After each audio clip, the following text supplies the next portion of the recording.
मैं आपका स्वागत करती हूँ इस खास बुलेटिन में, जहां मैं आपको बताऊंगी छत्तीसगढ़ की 6 बड़ी खबरें। आज केंद्रीय मंत्री अमित शाह ने सीएम साई सरकार की जमकर तारीफ की। क्यों की है ये तारीफ? छत्तीसगढ़ में जो नक्सलवाद के खिलाफ ऑपरेशन चलाया जा रहा है, साई सरकार जो ऑपरेशन चला रही है, उसको लेकर अमित शाह ने उनकी जमकर तारीफ की है। अमित शाह ने आज नक्सल प्रभावित राज्यों के मुख्यमंत्रियों की बैठक की और साफ तौर पर कह दिया कि नक्सल प्रभावित राज्य नहीं चाहिए, नक्सल मुक्त राज्य चाहिए। साफ तौर पर कह दिया है कि जो नक्सली हैं उनको प्रेरित किया जाए और मुख्य धारा से जोड़ा जाए। देखिए स्पेशल रिपोर्ट।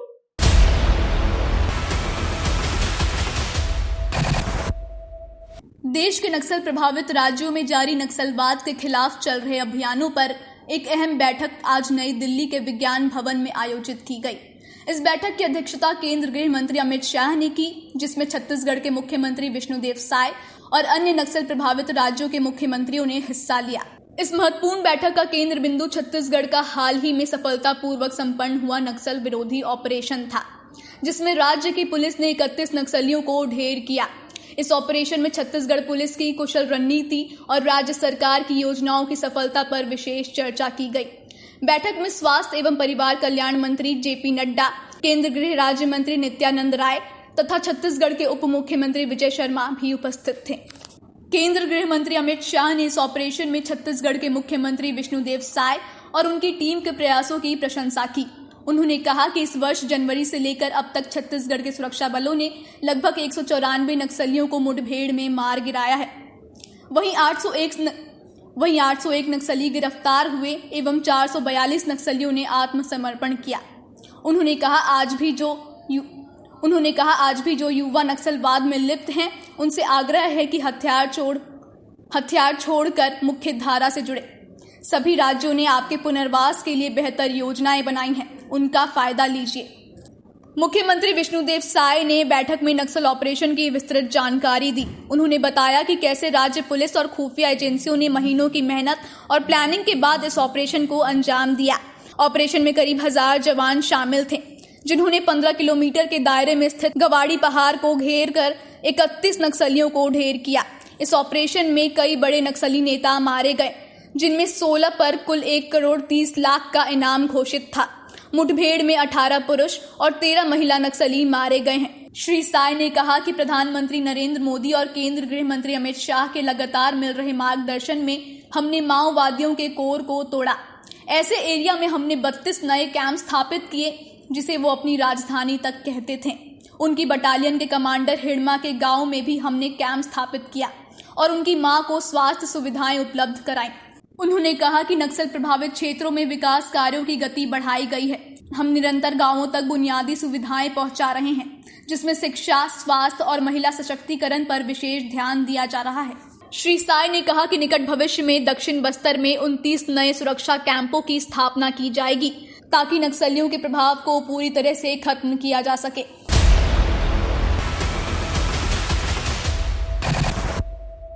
चलिए तो आपको दूसरी बड़ी खबर बताते हैं, जहां हाल ही में खबर आई थी कि रतन टाटा की तबीयत खराब हो चुकी है, लेकिन ये खबर पूरी तरीके से झूठ है। इसकी पुष्टि खुद रतन टाटा ने एक्स पर पोस्ट करते हुए किया है। देखिए ये रिपोर्ट।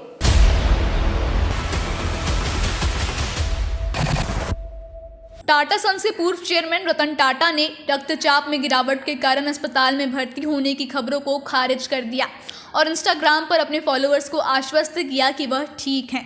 अस्पताल के सूत्रों के अनुसार 86 वर्षीय उद्योगपति को गंभीर हालत में रात करीब 12:30 से 1 बजे मुंबई के ब्रिच कैंडी अस्पताल ले जाया गया। इंस्टाग्राम पोस्ट में रतन टाटा ने बताया कि वह अपनी उम्र के कारण नियमित चिकित्सा जांच करवा रहे हैं और उन्होंने अपने फॉलोअर्स को आश्वस्त किया कि चिंता की कोई ज़रूरत नहीं है। उन्होंने इंस्टाग्राम पर लिखा, मैं अपने स्वास्थ्य के बारे में हाल ही में फैली अफवाहों से वाकिफ़ हूँ और सभी को आश्वस्त करना चाहता हूँ कि ये दावे निराधार हैं। चिंता की कोई बात नहीं है। मैं पूरी तरह से स्वस्थ हूँ। इससे उनके स्वास्थ्य को लेकर लोगों की चिंताएं कम हो गई हैं। उन्होंने एक्स पर एक ऐसा ही पोस्ट किया, जिसका शीर्षक था, मेरे बारे में सोचने के लिए धन्यवाद। रतन टाटा हाल ही में तब चर्चा में आए थे जब उन्होंने मुंबई स्थित स्टॉक ब्रोकिंग स्टार्टअप अपस्टॉक्स में अपनी 5% हिस्सेदारी बेची थी, जिससे उन्हें अपने शुरुआती निवेश पर 23,000% का प्रभावशाली रिटर्न मिला था।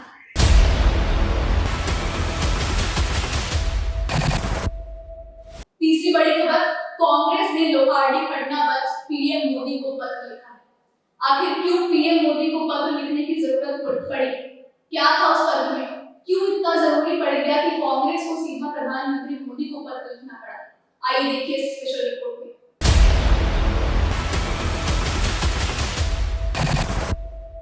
छत्तीसगढ़ प्रदेश कांग्रेस कमेटी के अध्यक्ष दीपक बैज ने लोहारडी घटना को लेकर प्रधानमंत्री मोदी को एक पत्र लिखा है।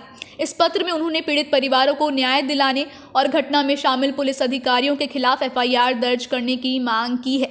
दीपक बैज ने आरोप लगाया कि छत्तीसगढ़ सरकार इस घटना को डाइवर्ट करने और दबाने की कोशिश कर रही है। इसके साथ ही उन्होंने पीड़ित परिवारों को 1-1 करोड़ देने की भी मांग की है।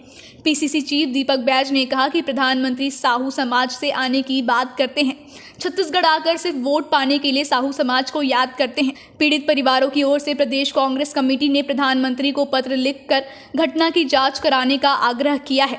बैज ने कहा कि छत्तीसगढ़ में साहू समाज संकट में है, घटना को सरकार डाइवर्ट करने और दबाने की कोशिश कर रही है। बैज ने कहा कि इस मामले को लेकर प्रधानमंत्री को राज्य सरकार को निर्देशित करना चाहिए। उम्मीद करते हैं उन परिवारों को जल्द न्याय मिलेगा।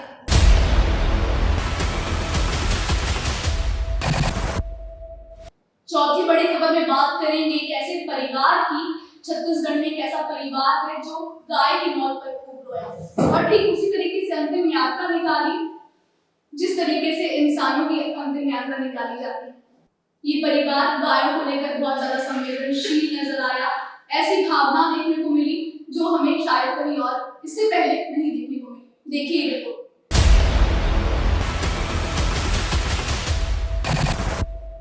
छत्तीसगढ़ के कवर्धा जिले में एक गाय के मृत हो जाने के बाद अंतिम संस्कार पर धूमधाम से बैंड बाजे के साथ अंतिम यात्रा निकाली गई। दरअसल गौपालक राजू पांडे की एक गाय लंबे समय से अस्वस्थ थी। उन्होंने माता गाय की आखिरी दम तक सेवा की, लेकिन सोमवार सुबह उसकी मौत हो गई। तब पांडे परिवार ने अपनी गाय की अंतिम यात्रा भावपूर्ण निकालने की सोची। एक नई पहल करते हुए श्री पांडे ने गाय की अंतिम यात्रा निकाली, वो भी बाकायदा सजी हुई गाड़ी में। विदाई यात्रा उन्होंने बाजे गाजे के साथ बड़े ही सम्मान पूर्वक निकाली। गौ माता की अंतिम यात्रा में न केवल गौपालक राजू पांडे का परिवार शामिल हुआ, बल्कि वार्डवासी भी अंतिम दर्शन और विदाई में शामिल हुए। इस दौरान गाय के प्रति लोगों का प्रेम और सम्मान इस कदर देखने को मिला कि अनेक महिलाओं की आंखें नम थीं। छत्तीसगढ़ में किसी भी परिजन की मौत पर शव पर सफेद या पीला कपड़ा डालने की परंपरा है। छत्तीसगढ़ में किसी भी परिजन की मौत पर शव पर सफेद या पीला कपड़ा डालने की परंपरा है। यहाँ गाय की अंतिम यात्रा जिसके भी घर के सामने से गुजरती, उसी घर की महिलाएं जिसके हाथ जो नया कपड़ा लगा उसे गाय के शरीर पर डालने लगी। कई महिलाओं की आंखों में आंसू थे। बड़ी संख्या में महिलाएं साड़ियां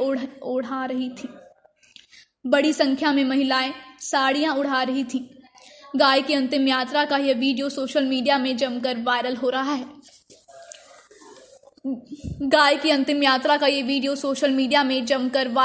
है।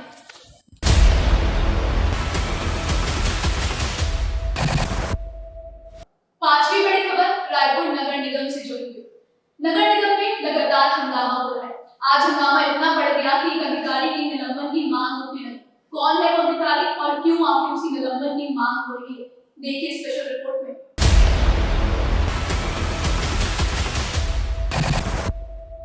रायपुर नगर निगम की सामान्य सभा की बैठक चल रही है। सामान्य सभा में निगम कार्यालय के बगल में बनी 3 दुकानों को लेकर भाजपा पार्षद दल ने सत्ता पक्ष को घेरा है। निगम पर व्यवस्थापन के नाम पर अवैध रूप से दुकानें बनाने का आरोप है। निगम ने भू अभिलेख शाखा की जमीन पर दुकानें बनाई हैं। कांग्रेस पार्षदों ने भी एमआईसी को घेरा है। शासन से मंजूरी लिए बिना दुकानों का टेंडर जारी कर दिया गया। सड़क चौड़ीकरण के नाम पर दुकानों को व्यवस्थापन देने के लिए 3 दुकानें बना दी गईं। अवैध निर्माण के मामले में निगम अधिकारी और एमआईसी बुरी तरह से घिर गए हैं। इसके अलावा एजेंडा क्रमांक 23 को सर्वसम्मानित से खारिज कर दिया गया। इसमें कांजी हाउस की दुकान के लीज नवीकरण का मामला था। मामले में निगम अधिकारियों पर मिलीभगत का आरोप लगाया गया है। पार्षदों ने आरोप लगाया कि षड्यंत्रपूर्ण तरीके से एजेंडा सामान्य सभा में लाया गया। कांग्रेस और भाजपा पार्षदों ने अधिकारी को निलंबित करने की मांग की है। आयुक्त और सभापति ने अधिकारी के खिलाफ कार्रवाई का आश्वासन दिया है। सामान्य सभा की बैठक में टिकरापारा के पास स्थित नरैया तालाब के सौंदर्यीकरण करने के लिए 10 करोड़ का प्रस्ताव पर चर्चा की जा रही है। इससे पहले ये प्रस्ताव मेयर इन काउंसिल की बैठक में पास हो गया है। वहीं खम्हारडी में नई पानी टंकी बनाने और स्वीपिंग मशीन से सफाई का दायरा बढ़ाने संबंधित एजेंडे पर चर्चा होगी।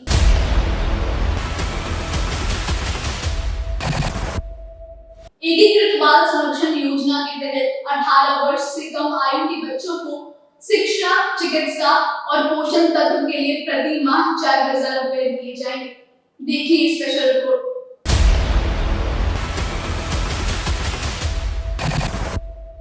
एकीकृत बाल संरक्षण योजना मिशन वात्सल्य महिला एवं बाल विकास विभाग अंतर्गत प्रवर्तकता कार्यक्रम के तहत 18 वर्ष से कम आयु के देख रेख एवं संरक्षण की आवश्यकता वाले बच्चों को चिकित्सकीय, पोषण, व्यावसायिक प्रशिक्षण एवं शैक्षिक आवश्यकताओं की पूर्ति हेतु परिवारों को अनुपूरक सहायता के रूप में धन राशि प्रदान किया जाना है, जिससे बच्चे के जीवन स्तर की गुणवत्ता में सुधार हो सके और बालक का सर्वोत्तम हित सुनिश्चित किया जा सके। महिला एवं बाल विकास विभाग से मिली हुई जानकारी के अनुसार किशोर न्याय अधिनियम 2015 तथा संशोधित 2021 का एक प्रमुख मार्गदर्शी सिद्धांत ये है कि किसी बच्चे को अंतिम उपाय के रूप में संस्थागत देखरेख में रखा जाए।